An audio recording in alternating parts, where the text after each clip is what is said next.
Alike Mheshimiwa George Mchechu Masaju, Jaji Mkuu wa Tanzania, kwa salamu fupi. Karibu sana.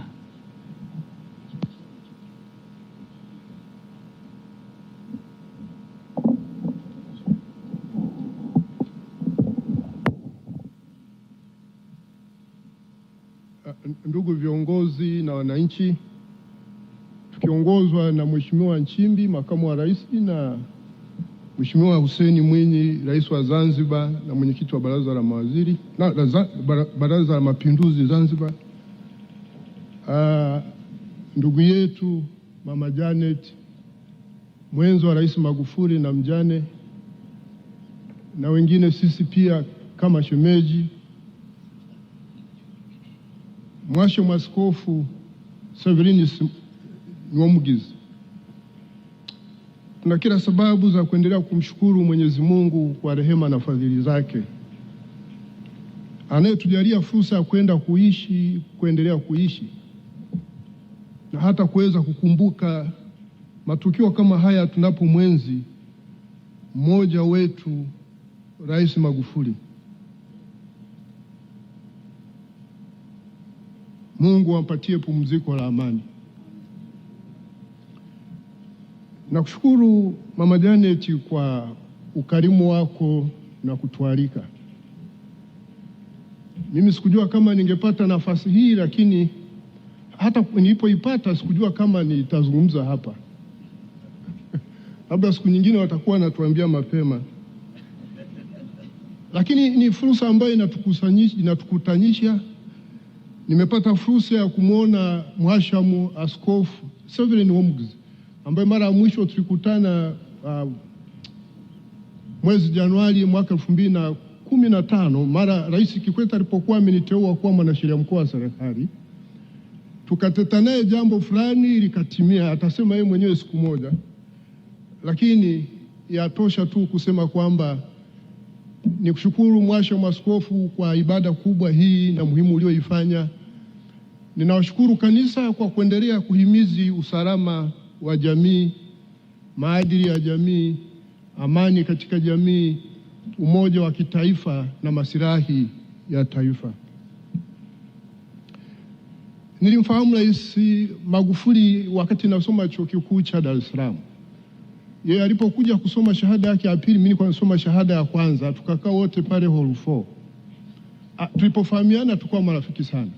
Na nilipokuwa namaliza shule, yeye alikuwa amejitolea kunipeleka nyumbani nilipokuwa naenda kupanga na gari yake ile aliyokuwa nayo pale.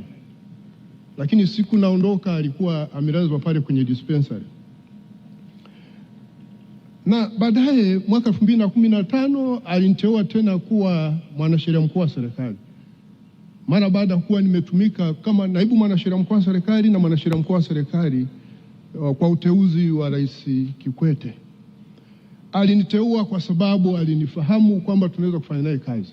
Kwa hiyo nilimsaidia kwa miaka 2 kabla ya kuniteua kuwa jaji wa Mahakama Kuu, na baadaye tena Rais Samia akaniteua kuwa jaji mkuu wa Jamhuri ya Muungano wa Tanzania. Ninawashukuru sana viongozi hawa, Rais Kikwete, Rais Magufuli, Rais Samia, Rais Mwinyi Senior na Rais Mkapa. Wana mchango mkubwa sana katika utumishi wangu. Sasa ambacho naweza kuwashirikisha jambo ambalo kwa sababu mengi yameshasemwa, ni moja, huruma rais aliyokuwa nayo Rais Magufuli. Nikiwa mwanasheria mkuu wa serikali, aliniambia kwamba bwana,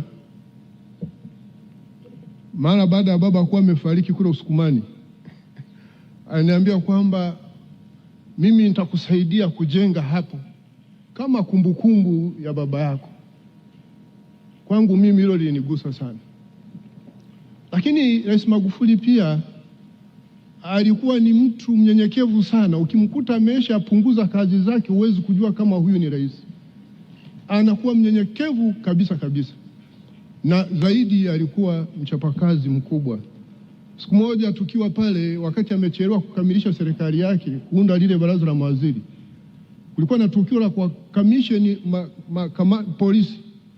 Tulikuwa tumekaa na Mheshimiwa Janet Magufuli pale, akaniambia, shemeji, ninakuomba sana umshauri huyu ndugu yako, mwe angalau mwe mnapumuzika, mtaumia. Sasa na rais alikuwa anasema hapa kazi tu.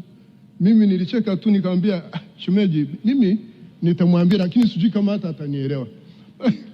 Kwa hiyo alikuwa mchapakazi, na uchapakazi ule ndio maana tunamshuhudia haya aliyoyafanya, na ambaye mrithi wake ambao mimi naamini ilikuwa timu nzuri ameyakamilisha, na mengine anaendelea kuyaibua na kuyafanya.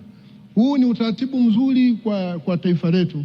Baada ya kusema haya, basi kwenye familia ninaombeeni sana, Mwenyezi Mungu aendelee kuwabariki sana, awabariki katika maisha yenu, awabariki katika utumishi wenu, awabariki katika shughuli zenu. Tunajua hili ni pengo, mwanadamu yote anapofariki anaacha pengo kubwa ambalo halidhibiki, lakini pia linaloumiza, kwa sababu kila mwanadamu ana identity yake na utambulisho wake. Faraja yangu mimi kwenu ni kwamba Mungu yuko pamoja na ninyi, na Mama Janet, wewe ukiwa mcha Mungu na ukiongoza na kuisimamia ile familia, simama imara, Mungu hawezi kuacha. Sisi wengine ni kuombea tu faraja na rehema zake ziambatane nanyi, na Mungu awabariki sana. Asanteni sana kwa kunisikiliza. Asante sana. Naomba nichukue nafasi hii nimkaribishe Mheshimiwa Daniel